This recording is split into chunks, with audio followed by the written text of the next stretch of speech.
Class next inter college की online classes में आप सभी बच्चों का हार्दिक स्वागत करता हूं। आज हम देखेंगे गोलीय दर्पण। और जैसे हम पहले पढ़े हैं कि प्रकाश के परावर्तन में परावर्तन का मतलब होता है कि प्रकाश किरण का किसी चिकने तल से टकराकर वापस उसी माध्यम में लौटना परावर्तन कहलाता है। तो जो गोलीय दर्पण है, गोलीय दर्पण द्वारा प्रकाश किरण का कैसे परावर्तन होता है उसको आज हम समझेंगे, किस प्रकार से कैसे किरण आरेख बनते हैं। तो गोलीय दर्पण सबसे पहले जानते हैं कि होता क्या है। कांच का खोखला गोला, हम मान लेते हैं कोई कांच है और उस कांच का खोखला गोला, जैसे गेंद हम मानते हैं कि खोखली होती है, तो कांच के खोखले गोले का काटा गया एक भाग होता है। कांच के खोखले गोले का काटा गया एक भाग होता है, अगर मान लीजिए इस टाइप से, तो ये आपका है गोलीय दर्पण। इसके एक तल पर परावर्तक तल होता है, यानी जहां से प्रकाश की किरण परावर्तित करते हैं। तो इधर से भी कर सकते हैं, दबे हुए भाग से भी, और उभरे हुए तल से भी प्रकाश का परावर्तन कर सकते हैं। अब गोलीय दर्पण होता है दो प्रकार का, एक होता है अवतल दर्पण और एक होता है उत्तल दर्पण। तो अवतल दर्पण बेटा क्या होता है कि ऐसा दर्पण जिसमें परावर्तन दबे हुए तल से होता है, ऐसा दर्पण जिसमें परावर्तन दबे हुए तल से होता है तथा जो कलाई की जाती है वो उभरे हुए तल पर की जाती है। यानी ये कलाई की गई है और ये जो पृष्ठ होगा ये परावर्तक पृष्ठ होगा। यहाँ से प्रकाश की किरण जो भी पड़ेगी इस पे प्रकाश की किरण वो परावर्तित हो जाएगी, तो ये इसका हो गया परावर्तक पृष्ठ। और जो उत्तल दर्पण होता है, ये दोनों गोलीय दर्पण है। अगर हम ऐसा दर्पण जिसमें परावर्तन उभरे हुए तल से हो और कलाई की जाती है दबे हुए तल पर, तो ये आपका उत्तल दर्पण है। और ऐसा दर्पण जिसमें परावर्तन दबे हुए पृष्ठ से होता है तो वो होता है अवतल दर्पण। फिर से देखते हैं गोलीय दर्पण आपका क्या है। गोलीय दर्पण कांच के खोखले गोले का काटा गया एक भाग होता है जिसके एक पृष्ठ पर कलाई की जाती है और दूसरा पृष्ठ परावर्तक होता है। गोलीय दर्पण दो प्रकार का होता है, एक अवतल दर्पण और एक उत्तल दर्पण। ऐसा दर्पण जिसमें परावर्तन उभरे हुए तल से होता है और कलाई दबे हुए तल पर होती है, उत्तल दर्पण। और ऐसा दर्पण जिसमें परावर्तन दबे हुए पृष्ठ से होता है और कलाई उभरे हुए तल पर होती है, वो होता है ध्रुवीय। समझते जाना सभी परिभाषाएं। वक्रता केंद्र, वक्रता केंद्र को बेटा C से प्रदर्शित करते हैं। वक्रता केंद्र क्या होता है, पहली परिभाषा बताए कि गोलीय दर्पण जिस गोले का एक भाग होता है, ये है एक गोलीय दर्पण। तो गोलीय दर्पण जिस गोले का एक भाग होता है उसका जो केंद्र है, हम मान लेते हैं ये इस गोले का एक भाग है, तो इसका जो केंद्र होता है वो वक्रता केंद्र कहलाता है। गोलीय दर्पण जिस खोखले गोले का एक भाग होता है उसका केंद्र वक्रता केंद्र कहलाता है। और इसकी जो त्रिज्या है वो वक्रता त्रिज्या कहलाती है और R से प्रदर्शित की जाती है। तो वक्रता केंद्र को C से प्रदर्शित करते हैं और जो वक्रता त्रिज्या होती है उसको R से प्रदर्शित करते हैं। गोलीय दर्पण कांच के जिस खोखले गोले का काटा गया एक भाग होता है उसका केंद्र वक्रता केंद्र कहलाता है और उसकी त्रिज्या वक्रता त्रिज्या कहलाती है। अब मान लेते हैं ये गोलीय दर्पण दिया है, तो ध्रुव की परिभाषा हम क्या लिखेंगे कि गोलीय दर्पण के परावर्तक तल, तो ये जो गोलीय दर्पण है इसका परावर्तक तल है यहां से लेके यहां तक, यानी इतने पृष्ठ पर परावर्तन हो सकता है। तो गोलीय दर्पण के परावर्तक तल का मध्य बिंदु यानी ठीक बीचों बीच का जो बिंदु होता है वो ध्रुव कहलाता है और इसको हम P से प्रदर्शित करते हैं। वक्रता केंद्र गोलीय दर्पण जिस खोखले गोले का काटा गया एक भाग होता है उसका केंद्र वक्रता केंद्र कहलाता है और उसकी त्रिज्या वक्रता त्रिज्या कहलाती है। गोलीय दर्पण के परावर्तक तल का मध्य बिंदु होता है ध्रुव। फोकस की परिभाषा देख लेते हैं। फोकस क्या होता है, F मुख्य अक्ष के समांतर चलने वाली प्रकाश की किरण, ये आपका है मुख्य अक्ष। C और P को मिलाने वाली रेखा मुख्य अक्ष कहलाती है। ये देख लेते हैं परिभाषा, मुख्य अक्ष। तो सी और पी यानी वक्रता केंद्र और ध्रुव को मिलाने वाली रेखा होती है। वक्रता केंद्र और ध्रुव को मिलाने वाली रेखा मुख्य अक्ष कहलाती है। मुख्य अक्ष के समांतर चलने वाली प्रकाश की किरण, समांतर का मतलब होता है अगर दो रेखाएं एक दूसरे के समांतर है तो इसका मतलब दोनों के बीच की जो दूरी होगी वो अनंत तक समान रहेगी। तो दो समांतर रेखाएं यानी ये जो तीर युक्त चिन्ह होगा वो प्रकाश की किरण को प्रदर्शित करेगा। तो यदि कोई प्रकाश की किरण मुख्य अक्ष के समांतर है तो मुख्य अक्ष के समांतर है। अब हम देख रहे हैं ये दर्पण पे पड़ रही तो दूसरी तरफ तो जा नहीं सकती क्योंकि कलाई हुई है। अब ये प्रकाश की किरण क्या होगी, परावर्तित हो जाएगी। तो मुख्य अक्ष के समांतर चलने वाली प्रकाश की किरण दर्पण से परावर्तन के पश्चात मुख्य अक्ष के जिस बिंदु पर काटती है वो बिंदु आपका होता है मुख्य फोकस। और इसकी अगर हम फोकस दूरी देखें तो ध्रुव से फोकस तक की दूरी, जो फोकस दूरी होती है स्मॉल एफ, ध्रुव से फोकस तक की दूरी होती है फोकस दूरी कहलाती है। ध्रुव से फोकस तक की दूरी फोकस दूरी कहलाती है। एक फार्मूला होता है कि F बराबर R/2। तो ये फार्मूला क्या है कि R है वक्रता त्रिज्या यानी C से P तक दूरी, ये टोटल दूरी कहलाती है R। और जो फोकस दूरी आती है वो R/2 यानी वक्रता त्रिज्या की आधी होती है। तो इसका मतलब ये है कि ये जो F है ध्रुव से फोकस तक की दूरी वो F है, तो F R की आधी होगी। यानी जब कभी हम किरण आरेख कोई भी बनाएंगे तो वहां पर किसी को भी हम ध्रुव माने। गोलीय दर्पण के परावर्तक तल का मध्य बिंदु ध्रुव, गोलीय दर्पण जिस गोले का एक भाग होता है उसका केंद्र होता है वक्रता केंद्र, C और P को मिलाने वाली रेखा मुख्य अक्ष।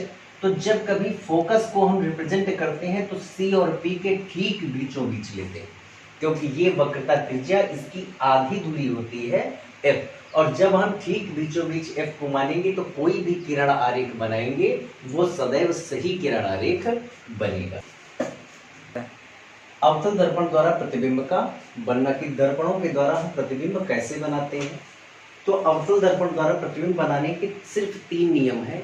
प्रत्येक किरण आरेख में 3 में से कोई भी 2 नियम हम लगा देंगे तो वो किरण आरेख हमारा बन जाएगा। पहला नियम क्या है कि यदि कोई प्रकाश की किरण मुख्य अक्ष C और P को मिलाने वाली रेखा, एक प्रकाश की किरण जो मुख्य अक्ष के समांतर जाती है, दर्पण से परावर्तन के पश्चात फोकस से होकर जाती है, ये पहला नियम बेटा हमारा है। दूसरा नियम क्या है कि यदि कोई प्रकाश की किरण C से होकर जाती है तो दर्पण से परावर्तन के पश्चात अपने मार्ग में वापस लौट जाती है। और तीसरा नियम है कि यदि कोई प्रकाश की किरण F से होकर जाती है तो वो मुख्य अक्ष के समांतर हो जाती है। तो पहले नियम को हम देखेंगे, फिर जब वस्तु अनंत पर हो तो अनंत पर अगर कोई वस्तु है तो अनंत पर स्थित वस्तु की दूरी और लंबाई का ज्ञान नहीं होता है चूंकि वस्तु अनंत पर स्थित है। तो अगर वस्तु की लंबाई हमको मालूम नहीं है तो पहला नियम नहीं लगाएंगे जो मुख्य अक्ष के समांतर प्रकाश की किरण जा रही, शेष 2 नियम लगेंगे। यहाँ पर केवल किरण आरेख में 2 नियम लगने हैं, या तो पहला दूसरा या फिर कोई एक। दूसरे नियम को हम देखते हैं प्रकाश की किरण C से। तो अब देखो ये जो वस्तु रखी है अनंत पर स्थित वस्तु से 2 किरणें समांतर आती हैं। पहली किरण जो वक्रता केंद्र से होकर जा रही है दर्पण से परावर्तन के पश्चात अपने ही मार्ग में वापस लौट जा रही है, ये दूसरा नियम आपका बताया गया है। C से जाने वाली वापस चली जाती है। दूसरी किरण, दोनों किरणें हमें क्या कही, समांतर आती हैं अनंत से। तो दूसरी किरण जो आ रही F से होकर जा रही है, जो प्रकाश की किरण F से होकर जाती है परावर्तन के पश्चात मुख्य अक्ष के समांतर हो जाती है। तो जो F से होकर जा रही है वो परावर्तन के पश्चात मुख्य अक्ष C और P को मिलाने वाली रेखा उसके समांतर हो जाती है। ये दोनों भी समांतर लाना है और ये दोनों भी समांतर हमको दिखाना है कि जो फोकस से जा रही है वो मुख्य अक्ष के समांतर। ये परावर्तन के पश्चात हम देख रहे हैं एक किरण ये आ रही थी, ये परावर्तित हो रही, एक किरण ये परावर्तित हो रही। तो परावर्तन के पश्चात दोनों किरणें एक दूसरे को जिस बिंदु पर मिलती हैं उसी बिंदु पर हमें प्रतिबिंब मिलता है। तो प्रतिबिंब मिला कैसा है, जो वस्तु दी गई है उसका प्रतिबिंब फोकस पर मिला है, यानी अनंत पर स्थित वस्तु का प्रतिबिंब कहाँ पर है, फोकस पर है। कैसा बना है, जब कभी प्रतिबिंब मुख्य अक्ष से नीचे की ओर मिलेगा तो वो सदैव वास्तविक और उल्टा होगा। मुख्य अक्ष से अगर नीचे मिल रहा है तो वास्तविक होगा, उल्टा। अब ये जो वस्तु है वस्तु से कैसा मिल रहा है, वस्तु से बहुत छोटा, ये उसका आकार हो गया। पहले वस्तु थी अनंत पर, अब दूसरी स्थिति में हम वस्तु को रख रहे हैं अनंत और सी के बीच में, यानी वस्तु को आगे की ओर बढ़ा रहे हैं अनंत और सी के बीच में। यहाँ कहीं अनंत होगा और ये सी है, तो अनंत और सी के बीच में अगर वस्तु होगी तो हम देख रहे हैं कि जो भी वस्तु रखी है, वस्तु के सिरे से चलने वाली जो प्रकाश की किरणें है, एक किरण जो, अब वस्तु की लंबाई मालूम है, पहला नियम लगा देंगे कि मुख्य अक्ष के समांतर चलने वाली प्रकाश की किरण दर्पण से परावर्तन के पश्चात कहाँ से जाती, फोकस से होकर जाती। तो जो मुख्य अक्ष के समांतर जा रही वो दर्पण से परावर्तित हुई और कहाँ से जा रही, फोकस से होकर जा रही। दूसरी प्रकाश की किरण जो सी से होकर जा रही है अपने मार्ग में वापस लौट जा रही। परावर्तन के पश्चात हम देख रहे हैं दोनों किरणें एक दूसरे को जिस बिंदु पर मिलती हैं वहीं पर हमको वस्तु का प्रतिबिंब मिल जाता है। तो प्रतिबिंब की जो स्थिति है वो प्रतिबिंब स्थित कहाँ पर है, सी और एफ के बीच में। प्रकृति और आकार उसका कैसा है, तो प्रकृति अगर मुख्य अक्ष से नीचे मिला है तो सदैव वास्तविक और उल्टा होगा, और है कैसा, आकार उसका तो वस्तु से छोटा है, जितनी वस्तु है उससे प्रतिबिंब क्या मिल रहा है, हमको छोटा मिल रहा है। अगली स्थितियां देखते हैं। तीसरा पार्ट हम देख रहे हैं कि जब वस्तु सी पर हो, यानी वक्रता केंद्र पर स्थित हो। पहला पार्ट था अनंत पर स्थित हो, अगर वस्तु अनंत पर थी तो उसका प्रतिबिंब बनता है फोकस पर। दूसरा पार्ट हमारे जब अनंत और सी के बीच वस्तु हम रखे तो उसका प्रतिबिंब मिला सी और एफ के बीच, दोनों स्थितियों में प्रतिबिंब वास्तविक और उल्टा मिला। तीसरी स्थिति दी गई है जब वस्तु सी पर स्थित हो, यानी वक्रता केंद्र पर अगर वस्तु स्थित हो, ये इसका वक्रता केंद्र है, ये हमने मान ली कोई वस्तु है, तो वस्तु से चलने वाली जो किरणें हैं, हम देख रहे हैं इस वस्तु से दो किरणें चल रही हैं, एक चल रही मुख्य अक्ष के समांतर और दूसरी जा रही फोकस से। यही हमारे नियम भी है कि एक प्रकाश की किरण फोकस से जा रही, वो कहाँ से जाएगी, मुख्य अक्ष के समांतर जा रही, वो फोकस से जाएगी, और दूसरी जो फोकस से होकर जा रही वो मुख्य अक्ष के समांतर। तो यहाँ से एक किरण जो मुख्य अक्ष के समांतर जाती है वो जाएगी फोकस से, और दूसरी प्रकाश की किरण अगर हम सी से गुजारेंगे, दूसरा नियम, तो वो दर्पण पे जा नहीं रही, तो दूसरी प्रकाश की किरण गुजारेंगे कहाँ से, एफ से, जो फोकस से होकर जाती है परावर्तन के पश्चात मुख्य अक्ष के समांतर हो जाती है। हम देख रहे हैं परावर्तन के पश्चात एक ये किरण आ रही है और एक ये किरण आ रही, दोनों एक दूसरे को जिस बिंदु पर मिलती है उसी बिंदु पर प्रतिबिंब मिलता है। देख रहे हैं मुख्य अक्ष से नीचे की ओर प्रतिबिंब मिला है, तो जो प्रतिबिंब की स्थिति है वो कहाँ पर मिला, सी पर, यानी वक्रता केंद्र पर अगर वस्तु होती है तो वक्रता केंद्र पर ही उसका प्रतिबिंब मिलता है। कैसा बना है, वास्तविक उल्टा तो होना ही होना है, लेकिन वस्तु के बराबर जितनी वस्तु है उतना ही प्रतिबिंब होगा। समझ पाए हो आप। इसके बाद चौथा पॉइंट देख रहे हैं कि जब वस्तु सी और एफ के बीच में हो, अगर वस्तु सी और एफ के यानी वक्रता केंद्र और फोकस के बीच में हो, तो नियम वही हमारे पास तीन नियम है। एक किरण यहाँ से वस्तु सी और एफ के बीच में कर दिए, एक किरण जो मुख्य अक्ष के समांतर जा रही है परावर्तन के पश्चात वो फोकस से होकर जाएगी, पहला नियम जो समांतर गई वो फोकस से होकर जाएगी, और दूसरी प्रकाश की किरण जो फोकस से होकर जा रही है मुख्य अक्ष के समांतर हो जाती है, यानी सी और पी को मिलाने वाली रेखा के समांतर। ये दोनों किरणें एक दूसरे को जिस बिंदु पर मिलती हैं वहां पर प्रतिबिंब मुख्य अक्ष से नीचे है तो कैसा होगा, वास्तविक और उल्टा। अब हम देख रहे हैं वस्तु से बड़ा मिलेगा, यानी वास्तविक उल्टा और वस्तु के बराबर था, इस कंडीशन में अब होगा वास्तविक उल्टा और वस्तु से बड़ा। पहला जो नियम था अनंत पर जब वस्तु थी तो उसका जो प्रतिबिंब मिला था वो बहुत छोटा था, दूसरी स्थिति में वस्तु का प्रतिबिंब छोटा, तीसरी स्थिति में वस्तु का प्रतिबिंब वस्तु के बराबर, जितनी वस्तु उतनी प्रतिबिंब बराबर। अब वस्तु से क्या मिला है, बड़ा, जितनी वस्तु है उससे उसका प्रतिबिंब बड़ा मिला है। इसको हम रफ करते हैं। जब वस्तु फोकस पर हो तो फोकस पर होने पर क्या होगा, ये अवतल दर्पण आपका है, गोलीय दर्पण के परावर्तक तल का मध्य बिंदु ये ध्रुव हो गया और ये हो गया फोकस, ये वक्रता केंद्र, और ठीक बीचों बीच में मानते हैं फोकस। अगर बीचों बीच में है तो वो प्रतिबिंब सदैव सही बनेगा। ये हमने मान ली कि कोई वस्तु है जो फोकस पर स्थित है। अब वस्तु स्थित है तो एक किरण मुख्य अक्ष के समांतर, अगर वस्तु हमें मालूम है कि वस्तु कहाँ पर स्थित है तो एक किरण मुख्य अक्ष के समांतर जाएगी, और जो समांतर जाएगी वो कहाँ से होकर जाएगी, फोकस से होकर जाएगी, यानी परावर्तित होकर फोकस से होकर जाती। दूसरी प्रकाश की किरण जो C से होकर जाएगी, दूसरी प्रकाश की किरण जो C से होकर जाती है अपने ही मार्ग में वापस लौट जाती है। ये दोनों किरणें परावर्तन के पश्चात एक C से होकर जा रही है और एक F से होकर जा रही है।